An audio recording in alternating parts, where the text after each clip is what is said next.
Volume 5. Capítulo 68.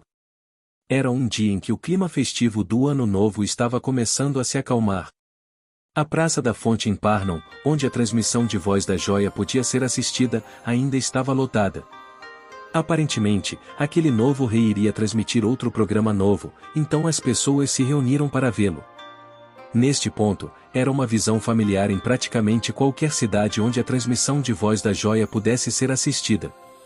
O povo se reunia toda vez que um novo programa como este era planejado, os mercadores apareceriam com seus carrinhos, e a atmosfera mudaria como se fosse um festival. Desce, Juno e seu grupo de aventureiros estavam lá naquela festiva Praça da Fonte.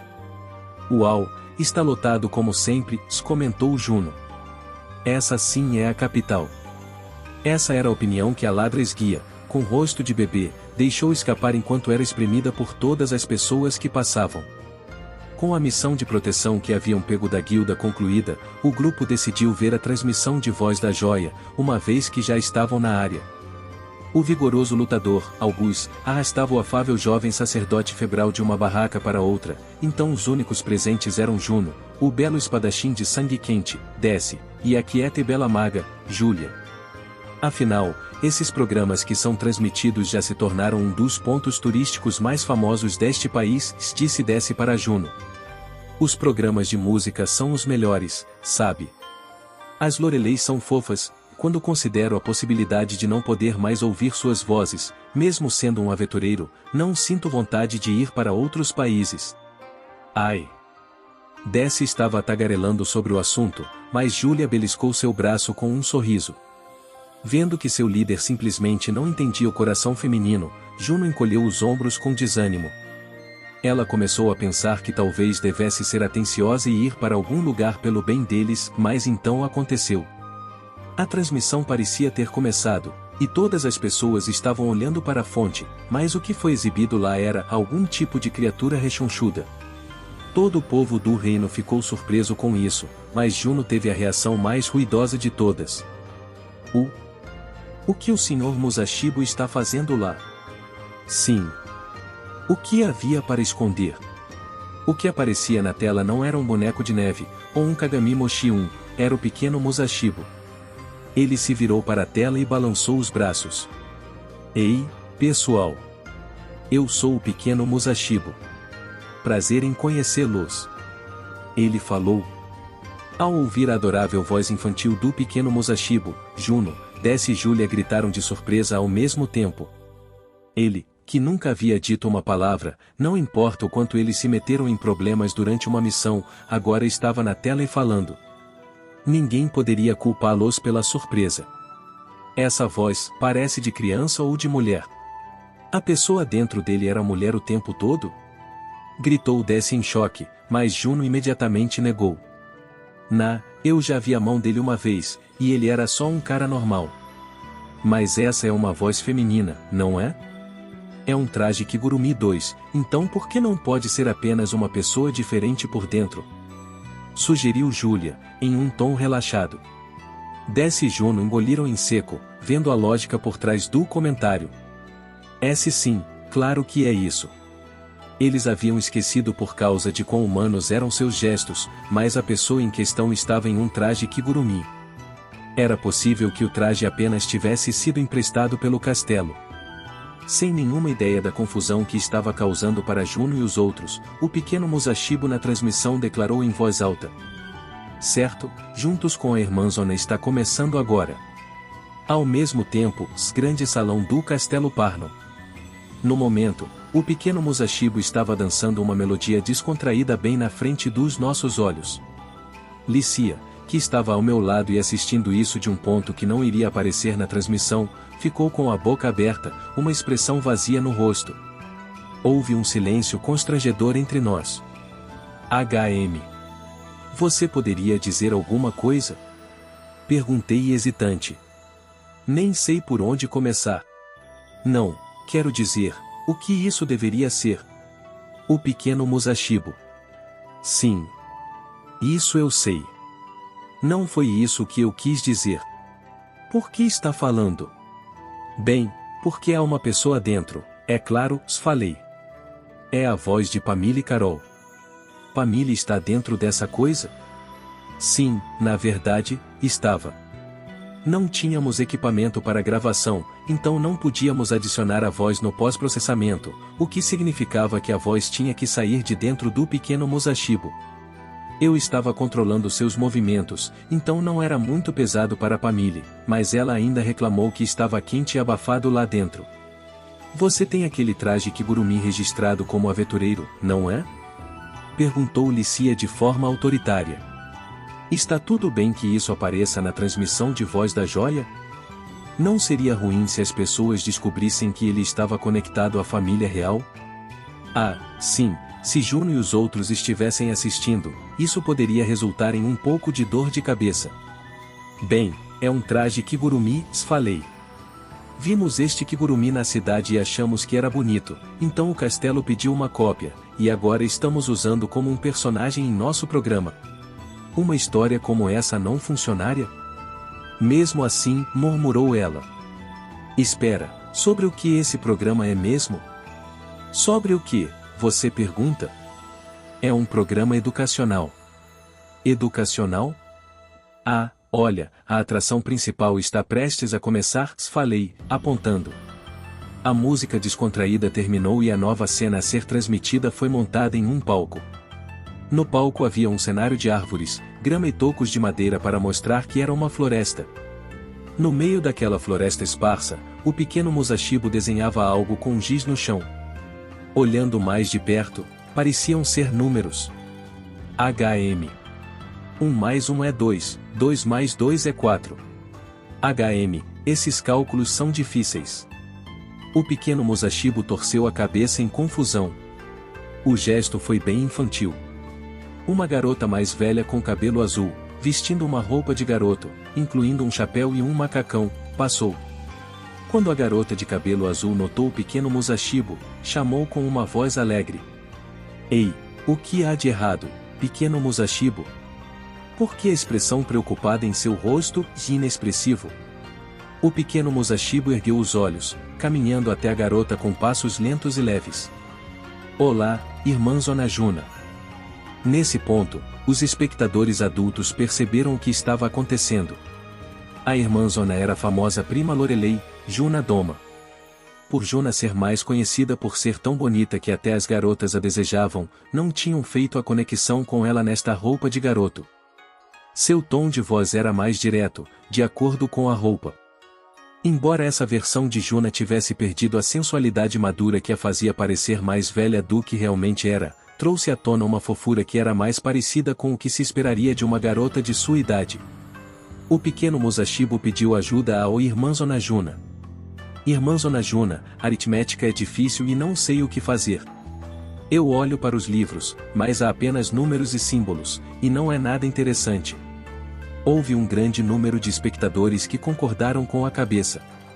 Faziam 9 dias desde que Soma encorajou as pessoas a aprender a ler, escrever e calcular, mas aqueles que viviam um estilo de vida em que não precisavam fazer cálculos aparentemente pensaram, ler e escrever, talvez, mas de que adianta quem não é comerciante aprender a fazer cálculos?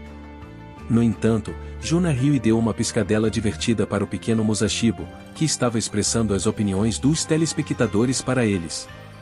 Nossa, você não sabia que matemática pode ser divertida? O quê? Sério? Perguntou o pequeno Musashibo em dúvida. É verdade, disse ela com bastante confiança. Uma melodia divertida e alegre começou a tocar novamente, parecia ser de nenhum lugar em particular. Juna começou a cantar junto com isso. A música era aritmética divertida. Era do Mina no Uta, ou Canções para Todos, no mundo de Soma. Essa música, que era cantada por Seiji Tanaka, apresentava adição, subtração, o fato de que quando se tem um grupo de 10, ele sobe para um novo dígito, e o fato de que qualquer número, não importa o quão grande, desaparece quando multiplicado por zero, tudo de uma forma cômica. Juna e o pequeno Musashibo cantaram essa música, dançando juntos alegremente em um círculo. Quando terminaram, o pequeno Musashibo bateu palmas com entusiasmo. Sinto que a aritmética acabou de ficar divertida. Se eu estudar, será ainda mais divertido? Claro, assegurou Juna. Se você estudar muito, poderá fazer coisas ainda mais incríveis. Então ela cantou uma música para o pequeno Musashibo, sobre todas as coisas que ele seria capaz de fazer se estudasse aritmética. Tinha uma melodia divertida e letras divertidas, mas se estivesse ouvindo com atenção, perceberia que expressava uma série de fenômenos matemáticos. Era exatamente o tipo de música que pertencia a um programa educacional. As crianças que assistiam à transmissão inocentemente imitaram Juna e o pequeno Musashibo, cantando as letras para si mesmas e dançando. Os adultos, por outro lado, consideraram o significado da letra, balançando a cabeça com interesse enquanto entendiam. Entre eles havia apenas uma pessoa, Juno, que estava pensando em algo totalmente diferente. Ele emprestou o traje Kigurumi para eles? Não, não pode ser isso. Ela estava examinando de perto os movimentos do pequeno Musashibo. A maneira como ele se move é igual ao Sr. Pequeno Musashibo.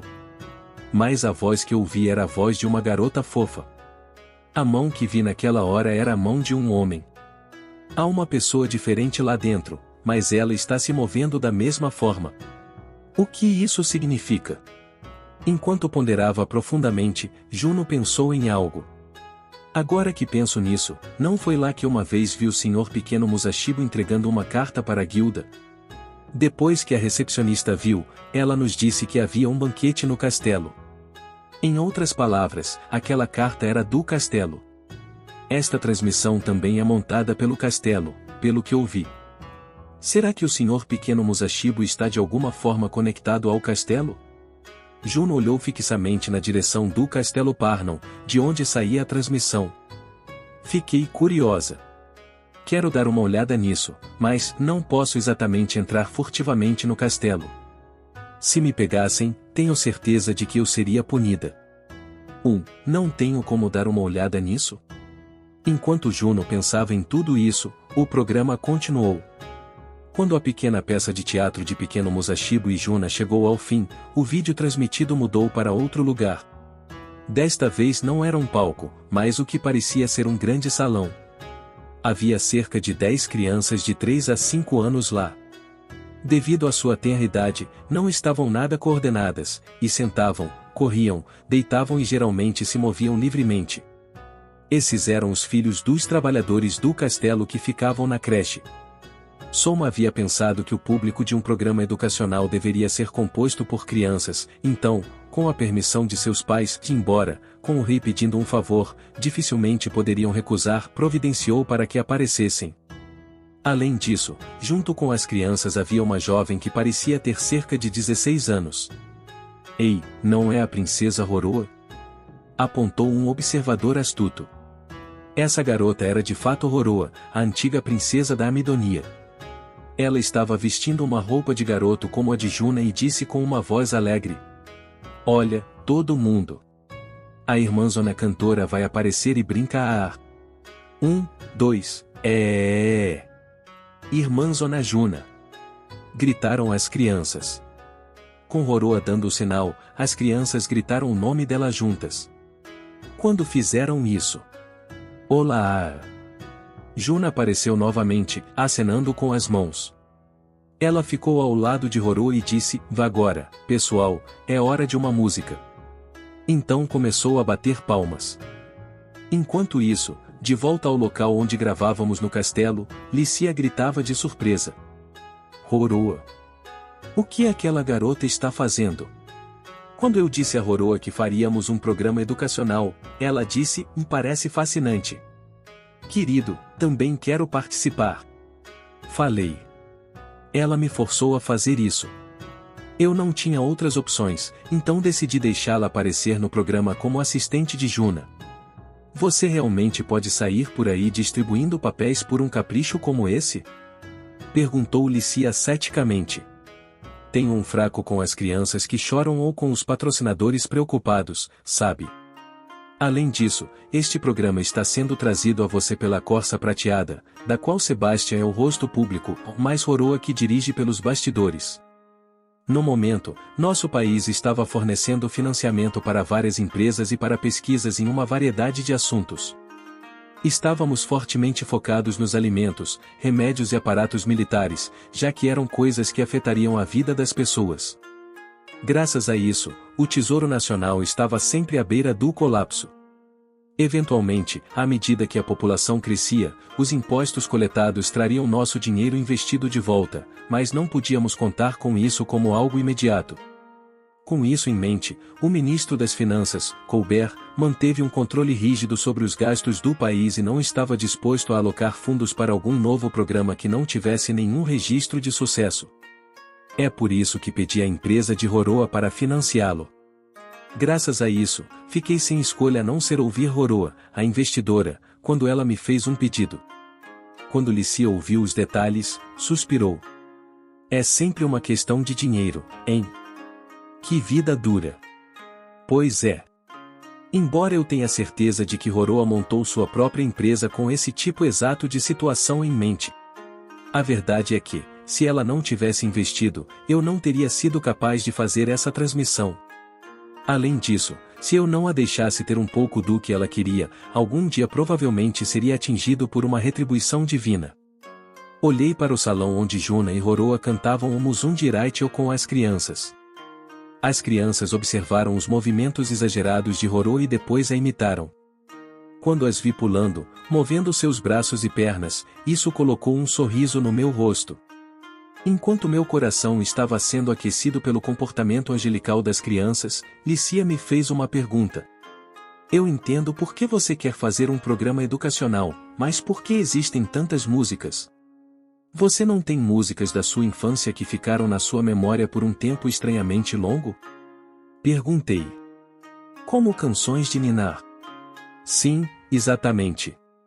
Músicas e melodias ficam presas na sua cabeça, e é fácil para as pessoas acabarem cantando ou cantarolando por conta própria. É por isso que é mais fácil memorizar se você usar músicas na educação do que apenas ensinar um material normalmente, e isso também se espalha mais fácil. Por exemplo, antes de eles nos ensinarem o Irona Nyoreto na escola, eu já tinha aprendido com o Iroha Matsuri do Mina no Uta. Além disso, acho que a maior parte do motivo pelo qual consegui me lembrar da ordem do zodíaco chinês sem confundi-lo foi porque aprendi uma música chamada Oetova Merry Go Round. Se eu ainda me lembrava dessas canções, mesmo agora que era adulto, o Mina no Uta era realmente incrível. Entendo, disse Lícia, com um grunhido de admiração. Honestamente, acho que isso foi muito bem pensado. HM. Bem, pensar é o meu trabalho, afinal de contas. Não é tão fácil quanto você faz parecer. Pensar nas pessoas e criar políticas que as beneficiem. Lícia estava me olhando com aprovação. Desviei meus olhos. Espera, por que você desviou o olhar? Bem, se você perguntasse se é realmente para as pessoas, eu teria que admitir que um pouco do meu próprio interesse também interferiu. Sério? Como? Lícia olhou fixamente para mim. Bem, não tem jeito, pensei. Acho que terei que confessar. Estamos adiando a cerimônia de casamento para quando eu formalmente assumir o trono, certo? Perguntei. Sim, suponho que sim. As bochechas de Lícia ficaram vermelhas quando eu disse a palavra casamento. Foi na outra noite, na véspera de Ano Novo, que eu tinha proposto a Lícia e ela aceitou, e ainda era um pouco constrangedor pensar nisso. Foi adorável quando ela reagiu assim, mas vamos seguir com a história. Então, no casamento, quero mostrar todas as minhas rainhas, sem discriminação entre quem é a primária e quem é a secundária. Como as rainhas secundárias, cujos filhos não teriam o direito de sucessão, eram originalmente as concubinas dos reis, elas eram vistas como inferiores às rainhas primárias. Como resultado, mesmo agora que eram tratadas como rainhas, havia muitos casos em que não recebiam uma grande cerimônia de casamento na frente do povo. Houve até casos em que as rainhas secundárias se sentiram inferiores às primárias, por isso, recusaram-se a comparecer com base nisso. Elas deviam ter temido que isso fosse uma semente para problemas posteriores. Eu queria mudar esse costume. Roroa disse que não via problemas em ser uma rainha secundária, mas como vamos governar a região da Amidonia, quero torná-la minha terceira rainha primária, falei. Isso tornaria Juna a única que não pode participar da cerimônia, certo? Eu estava pensando, se possível, gostaria que todas estivessem lá, juntas. Você tem razão. Acho que seria o melhor a se fazer. Lícia acenou com a cabeça e concordou sem hesitação. Ice e Juna estiveram conosco durante os tempos difíceis e nós os superamos juntos. Elas parecem companheiras de guerra para mim. Isso não significa que quero deixar Horoa de fora. Acho que ela pode ser um incômodo às vezes, mas a maneira como brinca comigo igual uma irmãzinha é fofa. É que Ice e Juna são especiais. Não importa quem é primária e quem é secundária, ou não quero que ninguém se sinta negligenciada. Entendo, fico aliviado. Era bom que a primeira rainha primária, Lícia, fosse tão tolerante. Ela e as outras se davam bem, então não fiquei preocupado, mas, mesmo assim, foi um alívio ouvir a própria Lícia dizer tudo isso. Honestamente, essas garotas maravilhosas eram mais do que eu merecia. Lícia inclinou a cabeça para o lado. Mas isso tem alguma coisa a ver com esta transmissão? Sim, falei. Por enquanto, meu noivado com Juna é segredo, mas isso vai se tornar insustentável conforme a cerimônia se aproximar, certo? Bem, claro. O casamento será transmitido para todo o país. Sim. Então, tem que haver um anúncio em algum momento. Eu estava pensando, quando isso acontecer, entre a Lorelei Juna e a Juna que canta com as crianças, o que deixaria o povo menos chateado sobre, você sabe. Lícia estreitou os olhos e me lançou um olhar severo. Não me diga que você planejou este programa apenas para isso. Você fez mesmo isso? Não. O plano em si foi feito desde o início para ajudar a educar as pessoas, falei, tentando não fazer contato visual. É só que, bem, podemos dizer que eu deixei meus próprios interesses egoístas se envolverem um pouco. Lícia soltou um suspiro. Você não tem jeito. Precisa mesmo se preocupar tanto sobre como as pessoas te veem? Não, essa é uma questão bastante crítica. Afinal, Juna havia se tornado um ídolo nacional tão grande que recebemos petições do Congresso do Povo dizendo, mostre-a mais vezes na transmissão de Voz da Joia. Se eu apenas anunciasse nosso noivado do jeito que as coisas estavam, poderiam haver muitos tumultos. Era por isso que, para mantê-los sob controle, eu planejava mudar gradualmente a imagem de Juna de ídolo para cantora infantil. Quando contei isso a Juna, por mais que me doesse fazer isso, ela disse, se eu posso cantar ao seu lado, senhor, não me importa em que posição seja, e sorriu para mim. A julgar pelo fato de ela ter recomendado uma nova Lorelei tão rápido, como Ari Corda, que poderia continuar seu estilo atual, Juna ficou entusiasmada com a ideia. E, enquanto conversávamos sobre isso, a parte em que cantavam com as crianças havia chegado ao fim. Certo, pessoal, muito bem, disse Juna. E todos vocês aí fora, nos assistindo, também conseguiram cantar juntos? Perguntou Horoa. Juna e Horoa estavam terminando a atração. O que está programado para depois disso? Perguntou Lícia baixinho. O próximo é a hora do exercício. É um programa para fazer todos mexerem o corpo. Exercício? Até agora, você só vem usando membros da família. Ice irá fazer isso? Não. Consegui um especialista adequado para o quadro de exercícios. Um especialista? Lícia estava inclinando a cabeça para o lado em confusão. Horoa, no salão, assumiu a liderança novamente. Certo, é hora de fazer exercícios. Todos nós vamos chamar o cara do exercício juntos. 1, 2, Cara do exercício! Gritaram todas as crianças ao ouvir a sugestão de Horoa. Rim! Um homem saltou da varanda do segundo andar. Ele pousou elegantemente na frente das crianças, mostrando seus dentes brancos e brilhantes, então se virou para a tela e fez um sinal de positivo com o polegar para os espectadores. O jovem era alto, medindo cerca de 185 centímetros. Ele tinha um físico musculoso que era aparente mesmo com todas as suas roupas.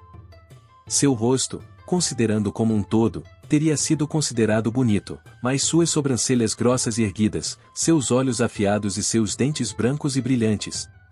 Cada uma das partes individuais tinha muito impacto. O jovem colocou a mão no quadril, virou-se para as crianças e disse: "Desculpem a espera, crianças. Agora, movam seus corpos comigo." Ele era um jovem que falava palavras apaixonadas com um sorriso apaixonado. Lícia observou o jovem com a boca aberta e sussurrou: "Quem é esse?" Antes, no meio do 12º mês, 1.546 graus ano, calendário continental. Naquele dia especialmente frio, mudamos a forma como produzimos grãos em nosso território. Isso aumentou muito a nossa taxa de autossuficiência alimentar, disse o homem.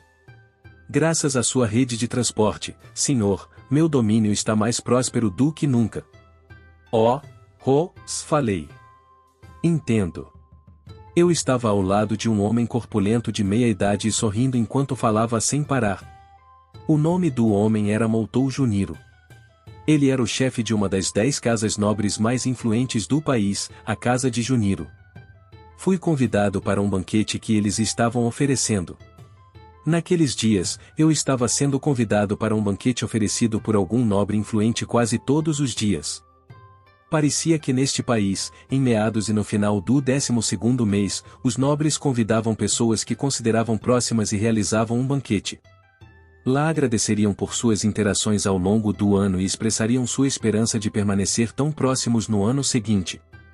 Bem, resumindo, era uma festa de fim de ano. Além disso, parecia que o número e o nível de convidados que podiam atrair eram usados como um barômetro do poder e influência do nobre. Por isso, nessa época do ano, os nobres convidavam o máximo de pessoas que podiam, principalmente os de alta hierarquia. Agora, se perguntasse quem era a pessoa de maior hierarquia neste país, teria que ser eu, o cara que estava atualmente sentado no trono. Naturalmente, mesmo que quisesse, nenhum nobre comum poderia convidar o rei sem ter qualquer vínculo especial com ele. Afinal, eu não gostava muito desses banquetes. Normalmente, mesmo que recebesse um convite, recusaria porque estava ocupado. Mesmo assim, se eu ainda tivesse que comparecer ao banquete de alguém, isso significava que não eram nobres comuns. Embora pudessem não estar no nível de Excel, ainda havia nobres poderosos neste país. Era difícil recusar convites desse tipo de pessoa. É dever de um superior socializar-se com aqueles que servem a ele. Como rejeitei muitos deles, a cuia me disse: "Por favor, pelo menos vá aos banquetes de fim de ano." Por causa disso, nos últimos dias, fui forçado a comparecer aos banquetes dos nobres poderosos. Enquanto me vestia de um jeito ainda mais abastado que o normal para o banquete, se era uma roupa muito nobre. Até minhas mangas tinham babados, eu gemia: que chatice, ou não quero ir, ou isso é um saco. E Lícia, que estava me ajudando a trocar de roupa, me censurava por isso. "Este é o seu dever como rei", dizia. "Como suas noivas, também estaremos lá, então se aprume." Como ela disse, Lícia e minhas outras parceiras também compareceram. Mesmo assim, não estavam tão mal quanto eu. Minhas noivas, excluindo Juna, se revezavam, e cada uma me acompanhava em um banquete. Eu, por outro lado, estava sendo forçado a comparecer todas as vezes. "Como pode ver, meu domínio está em excelente forma", Moutou estava falando monotonamente. Se perguntassem o que eu não gostava nos banquetes, era ter que jogar junto com a hospitalidade do meu anfitrião, que consistia em conversarem sem parar sobre isso ou aquilo. Mesmo que a comida parecesse luxuosa, eu não tinha tempo para comer ou beber. Além do mais, todos os nobres tendiam a falar sobre as mesmas coisas. Primeiro, se gabavam de como gerenciavam seu domínio. Sem dúvida, isso se devia principalmente ao fato de eu ter adicionado o gerenciamento de seus domínios às avaliações de desempenho. A maioria dos nobres tentou mostrar que não havia problemas em sua governança, e os mais capazes aproveitaram a oportunidade para expressar exatamente como eram maravilhosas as suas habilidades gerenciais.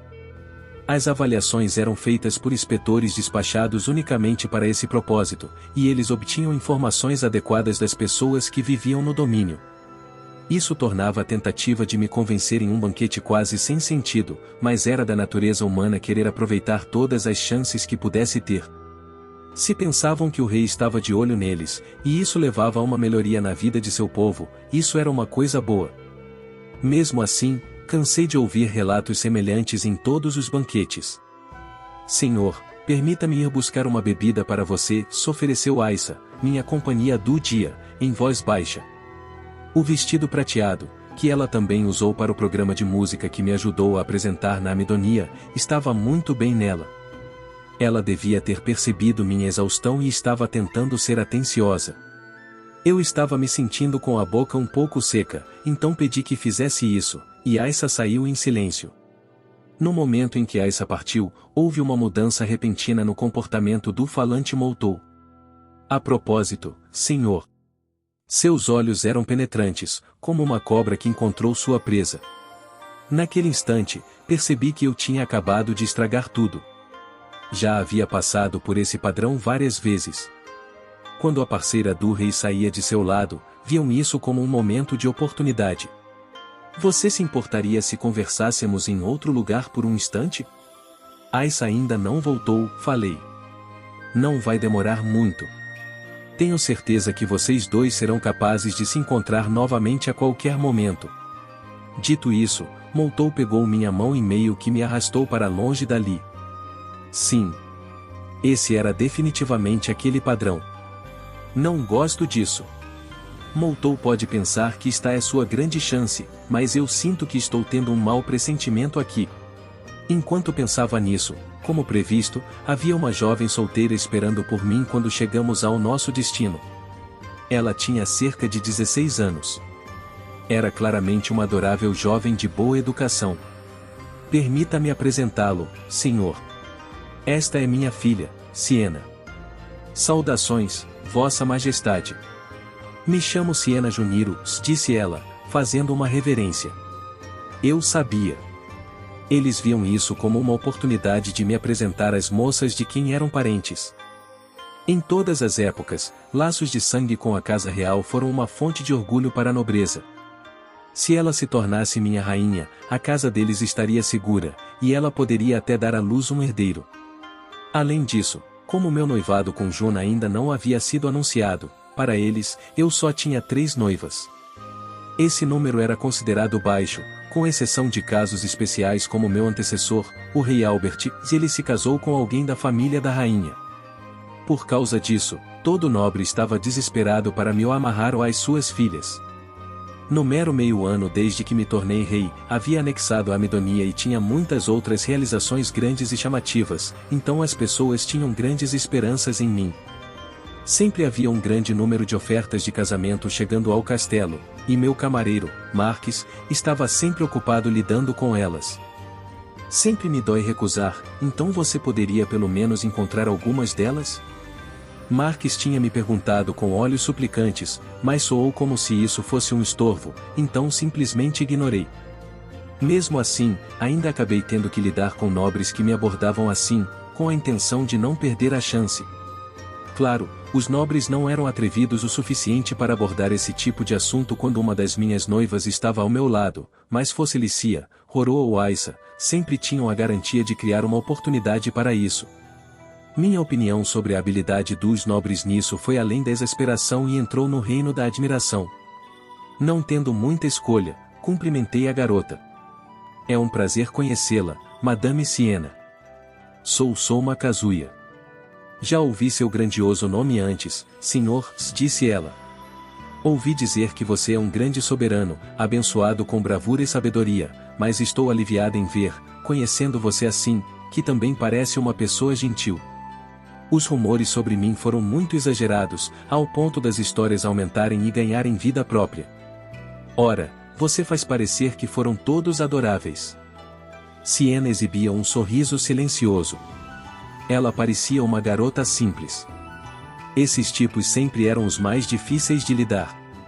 Era fácil rejeitar alguém que estava descaradamente tentando se casar por dinheiro e status, mas eu não poderia ser tão cruel com uma garota pura e inocente. Quero dizer, era difícil dizer se ela estava ciente de que era uma tentativa de noivado. Bem, Independentemente de como ela se sentia sobre isso, seu pai estava definitivamente tentando casá-la por dinheiro e status. Moltou me levou a uma curta distância de Siena e falou: "O que você acha da minha Siena?" "Ela parece uma jovem dama muito pura e simples", falei. "Bem bonitinha." "Ah, entendo. Se ela lhe agrada, consideraria tomá-la como sua esposa?" "Não, já tenho 3, 4, na verdade, noivas." "O que você está dizendo?" "Você ainda é jovem, senhor. Deve aumentar o número de esposas que você tem. Para o bem da casa real. Se você está relutante por um senso de dever para com a princesa Lícia, então não me importaria que ela fosse uma rainha secundária." Falando tão rápido quanto uma metralhadora, Moltou tentou forçar as coisas. Bem quando eu estava pensando em coisas como, sério, que chatice. "Aissa, pode se apressar e voltar logo?" Aquilo aconteceu. Ah, ah, ah, ah. Ah, ah, ah, ah. Aquela risada apaixonada de repente ecoou pelo corredor. Ivan. Aquele idiota. Moltou, que apenas um momento antes tinha o rosto de um velho agradável oferecendo sua filha para mim, agora tinha uma expressão amarga no rosto enquanto olhava para o teto aberto do segundo andar do salão de banquetes. Segui seu olhar para encontrar alguém parado na grade da varanda. Era um homem em seus 20 e poucos anos, alto e musculoso. Com suas sobrancelhas grossas, olhos afiados e dentes brancos e brilhantes, ele tinha um rosto estranhamente distinto. Era um jovem apaixonado, que não deixaria tão cedo as lembranças de quem o visse. Não, sério, quem era esse cara? O homem gritou e saltou da varanda. No momento em que fez isso, Beaban. Houve uma grande explosão bem atrás do jovem. As chamas aumentaram e houve uma explosão estrondosa que sacudiu meu estômago. Por um momento, pensei que ele era um terrorista e estava prestes a entrar em pânico, mas por algum motivo, os outros convidados ao redor dele apenas olharam para o jovem com sorrisos de esguelha. O quê? O que devo fazer? Vossa Majestade. Aissa finalmente me encontrou e correu para o meu lado. Senhor, isso pode ser um ataque. Por favor, fique atrás de mim. Não, há algo de estranho nisso. O que você quer dizer com o algo de estranho? Olhei em volta, mas ninguém parecia tão perturbado. A maioria estava apenas olhando para o jovem com sorrisos irônicos ou zombeteiros. Em uma inspeção mais próxima, apesar de quanto fogo havia surgido, a área onde a explosão havia ocorrido atrás do jovem não estava nem um pouco queimada. Minha nossa, meu irmão bobo. Quando olhei para trás, Siena estava olhando com um olhar preocupado. Irmão. Repeti. Sim, senhor. Aquele seria meu irmão mais velho, Ivan Juniro. HM.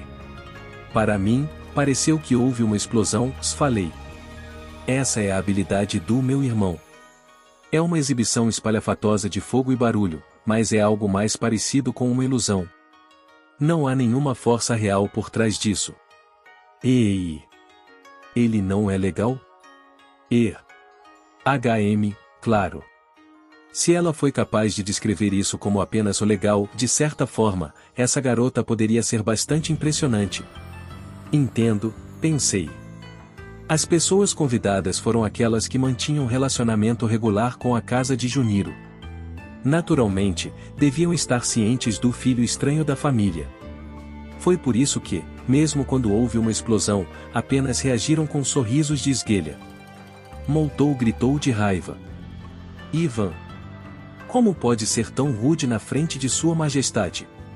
Fica de boa, velho. Ivan fez uma pose, e desta vez houve um relâmpago atrás dele. Seu velho ganancioso, tentando tirar vantagem da inocência de Siena para empurrá-la para um casamento. Mesmo se os céus permitirem, eu, seu irmão, não permitirei. Quando ele declarou isso, havia um fogo nos olhos de Ivan. Literalmente. Fogo estava saindo de seus olhos. Não sei o que dizer. Eu estava começando a me divertir um pouco. Moltou, por outro lado, estava furioso. Casar-se com o rei é a maior honra que uma mulher nascida em uma casa nobre pode esperar conquistar para si mesma. O que há de errado em um pai querer que sua filha encontre a felicidade? Siena pode decidir a sua própria felicidade. Não é algo para você decidir por ela. Gritou Ivan. Cale-se. Para você tudo é uma brincadeira, assim como sua habilidade. Você tem a mesma habilidade, velho. Está em nosso sangue. Seus olhos se encontraram e faíscas voaram. Nuvens escuras se formaram entre eles e um raio caiu bem no meio. Não estou falando em metáfora, essas coisas realmente aconteceram. E, no entanto, nenhum dano foi causado. Era divertido assistir, contanto que não estivesse envolvido. Virei-me para Siena e perguntei a ela. Ei, não deveríamos impedi-los? Eles fazem isso o tempo todo, respondeu ela com um sorriso. Ah, então tudo bem. Mesmo durante nossa pequena conversa, os dois continuaram esquentando. Hoje é o dia em que finalmente colocarei algum juízo em você. Gritou Moutou. Essa é a minha fala. Cai dentro, velho. Show a rir shoin. Da rainha. Enquanto os dois se aproximavam, um monte de braços e pernas apareceu entre eles, socando, chutando e bloqueando. Era como se alguém tivesse feito uma adaptação live action de ***on Ball, e isso me deixou muito animado. Por um tempo, os observei com entusiasmo, pensando, sim, continuem assim. Mas então... Quase todos esses membros são ilusões, disse Aissa. São apenas seus corpos reais no meio, batendo forte um no outro. Fiquei em silêncio. Quando Aissa, que tinha visto através disso com a visão afiada de uma guerreira, me disse isso, meio que acabou com a diversão. 5 minutos depois, Moutou e Ivan desmaiaram, os dois caindo de costas quase ao mesmo tempo. Nada mal, velho. HMPH. Ainda não estou tão perto de morrer para permitir que você me derrote. Certo, era chamativo e tal, mas tudo o que estavam fazendo era atacar um ao outro, então, se fossem começar com aquilo de rivais que se comunicaram pelos punhos ou para cima de mim, eu não tinha certeza de como reagiria. Bem, não que isso importasse. De qualquer forma, fui até Moutou, que estava jogado no chão. Moutou. Ora, senhor. Nos portamos de forma miserável. Imploro seu perdão. Moutou levantou-se às pressas e desculpou-se humildemente, mas acenei com a mão e disse-lhe para que não se preocupasse com isso. Não me importo. Foi um espetáculo inesperadamente divertido. Por falar nisso, há algo que eu gostaria de conversar com você. Sobre o que seria? Esqueça a Siena. Você estaria disposto a dar o Ivan para mim para o bem do país? Como é? Moutou e Ivan piscaram, surpresos com o meu pedido.